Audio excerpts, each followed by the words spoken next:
city can be a lonely place. In these crowds of thousands, it's so easy to feel overlooked, to feel like there's something that we're missing. Cities can foster wonderful urban communities at times, but they can also lead to feelings of crushing loneliness when everybody seems to be caught up in this frantic pace and it's hard to see or be seen, especially if you're drowning. It's a complex environment that can be exciting, but can also desensitize and breed indifference. It stopped being strange to be surrounded by strangers. So what are people doing about it? What actions are people taking here in Montreal to personalize the public sphere, to reach out to the communities around them and connect with a stranger? One person, the Postcard Bandit, has found her own unique way to make a stranger's day. I got into working with postcards when I was traveling on a work trip. I was hanging out alone in a hotel bar, and to entertain myself, I started writing goofy little short stories on the backs of postcards. And I gave them to my friends when I got home, but I accidentally dropped one in Parc La Fontaine. And when I realized that it was gone, I couldn't help but wonder what its finder would make of it. I thought that maybe it would be like finding a lost love letter or a mixtape by accident.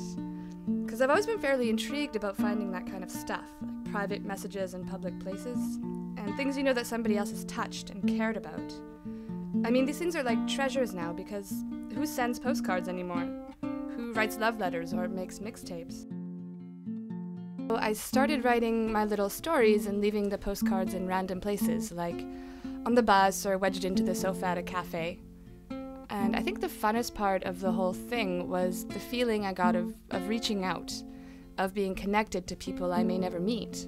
And that's when I stopped writing stories and I just started writing little notes of encouragement, like chin up, chicken, or you're never as alone as you think you are. And sometimes I'll borrow lines from movies or songs, like here's looking at you, kid, or don't stop believing.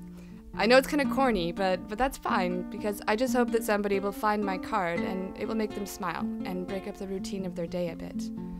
And I only ever sign it XO me because I want to remain anonymous, and that's part of the magic for me. I just send these little messages out into the ether, and I'll never really know what happens to them. While projects like the Postcard Bandit are more anonymous and reach out to people on an individual level, others are slightly more public and encourage interactivity. Alison Gonsalves, a resident of Mile End, has initiated a project called Courage. Kind of put together a project that would engage people in the community around some of these questions that I was having around fears and dreams and courage. So I decided to start with this postering campaign where I developed a poster that I put around mostly in the Mile End neighborhood that asked people to think about what they would do if they had a little courage. Following the first stage of the Courage Project, I really wanted to respond to some of the comments that people had left on the posters. And I wasn't sure how to do that. I thought about leaving notes around on the street corners where I had originally put the posters, but I didn't want to respond to each individual comment. So what I decided to do was an encouragement exchange, which happened at a street fair. And what I did is I just typed out phrases of encouragement that people had told me over the last year throughout my different struggles. And I listed them all on this frame, and then I encouraged people to take one that spoke to them and to leave a word of encouragement in exchange. And so I had about 80 people participate altogether. And you can see a lot of the handwritten ones here are words of encouragement that people have left behind. And then some people even exchanged with other people during the process. So it was a really nice way of encouraging people to do some of those things that they need a little bit of courage for. What I've done is I've taken those words of encouragement that you saw on the encouragement exchange board, and I've enclosed them in envelopes, and now I'm just going to leave them all over the city for people to find. So what kinds of effects are these urban interventions having on people?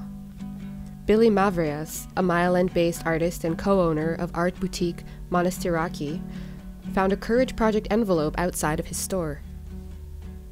What I found was this wonderful envelope with airmail envelope with the word courage on it. And that's a word that's been bandied about between myself and my partner recently because we were making changes to our business and our lives, and that helped. And then I opened it up, and there was a little tag inside that said, when you look back, you'll be proud. Discreet street art is something that we need more of instead of the ego rush out for fame crap that's everywhere. This kind of street art, if we'd call it that, is more personal, and I think we need that. I think this is a very political action.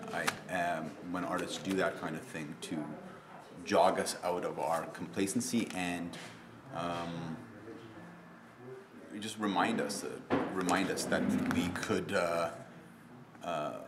continue to enter into a larger world where we're surrounded by other humans that suffer the same that we do, you know? It's incredible. I mean, of course, like anything else, it's only visible to the people that are responsive. Yeah. If you're, and it's not an individual thing. It's like I could be a stress case and I could miss it. I could be more relaxed and I could get it. Also in the Mile End, one can find instances of yarn bombing, where people have put up yarn graffiti on stop signs and trees. Jacqueline Wallace, co-founder of Veer Creatives, is a PhD student at Concordia who has focused her research on women, craft, and DIY networks. The element of surprise with yarn bombing, I think, is one of its most interesting qualities and something that I really appreciate about it. Because craftivists and yarn bombers will actually go into alleys and insert the yarn bombs or kind of knit and crochet graffiti in hard to see places. And so it's actually more about discovering and surprising people who maybe are taking an alternate route in their kind of journey through the urban landscape and aren't taking the beaten path. And so there's very much an intentionality around that. I think that yarn bombing is a growing social movement in that it's a global movement. And what's really interesting about it is it's so local in that the actual acts of yarn bombing are in the immediate urban environment, in our cities, in our space. But what's really interesting about it, it's also become a global phenomenon in that technology and social media have enabled it to become that. And so at the one level, it's very local. On another level, people are curious about yarn bombing, and now there's Flickr pages where people have captured images of installed knitwork and crochet graffiti. There's different collectives and different groups around the world, and so it's very much a political movement that has used technology and used social media and communications technology to move around the world. To get on board with the handcrafted Notes to Strangers movement, we decided to try making some of our own and putting them around Mile End, the place where this movement seems to be taking off. Alright, so we're just in the Mile End and we're putting around our little things we made last night. This one's a little hat, rat-a-tat-tat. We just used a whole bunch of old things that we had around and are hoping to brighten someone's day with them. Alright, so putting up another one. Just a little picture of coleslaw with the flower. This one's meant to maybe confuse people more than anything. Add a little color. Well, I don't usually do these kind of things, so I'm doing it because it's new. I want to know what it feels like. And yeah, just curiosity. So, and I like the bench because people just hang out. Like usually people in benches are either talking about serious stuff or about nothing. It's kind of nice to leave something random for someone, but at the same time it's kind of sad because you don't get to see their reaction. When I walk around, I can't help but look at my neighbors in a slightly different way, and I wonder if we share a connection, however slight. I do it to feel less alone. I do it in the hopes that somebody else might share that feeling with me. I do it because I want to inspire others to do the same thing, to reach out, anonymously or not, to the people around them if they're feeling lonely. I do it because I think that we all need a little magic in our lives, you know? I'm sure that we can all remember a moment when we were having a terrible day, feeling down and jaded, and then something comes along to change that. Maybe it was some kind thing written on a park bench or a bathroom stall, and maybe a beautiful stranger dazzled you with their smile, or maybe you got a card in the mail.